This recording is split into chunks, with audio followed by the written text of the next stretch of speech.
আজ এখানে এসেছি সাঁওতাল বিদ্রোহের দুই বিদ্রোহী সিধু ও কানুর যে মূর্তি বসেছে 30শে জুন। আজকে সমস্ত সাঁওতাল মানুষজন এখানে এসেছেন। সাঁওতালরা সাধারণত সহজ সরল উপজাতি। ইস্ট ইন্ডিয়া কোম্পানির শোষণ শাসন, তাদের বিভিন্ন জারি করা আইন তারা মানতে চায়নি, তারই তারা প্রতিবাদ করেছিল। 30শে জুন আজকে সেই সিধু এবং কানুর মূর্তি উদ্বোধনের যে আজকে দিন, সেটা দারুণভাবে সাঁওতালরা তাদের বিভিন্ন রীতি অনুযায়ী সমস্ত কিছু পালন করছেন। প্রচুর সাঁওতাল মানুষজন এখানে এসেছেন।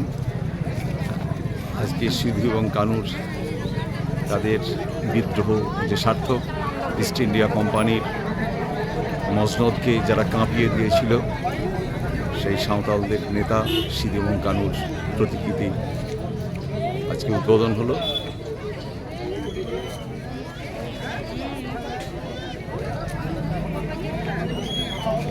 আপনারা দেখতে পাচ্ছেন সিধু এবং কানুর প্রতিকৃতিতে রজনীগন্ধার মালা পরানো হয়েছে। তাদের নিয়ম নীতি অনুসারে এখানে পূজা পর্ব শেষ হয়েছে, এখন অনুষ্ঠান শুরু হচ্ছে। এখানে এসেছেন আজকে আমাদের জেলা পরিষদের সহসভাধিপতি কৃষ্ণচন্দ্র সাঁতরা, এসেছেন আরামবাগ পৌরসভার প্রাক্তন পৌরপিতা স্বপনন্দী মহাশয়, পঞ্চায়েত সমিতির সভাপতি সহ এলাকার মানুষজন আছেন।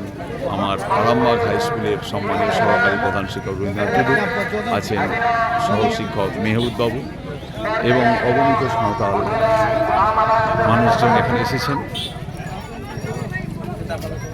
এই দেখুন সেই সিধু এবং কানুর প্রতিকৃতি।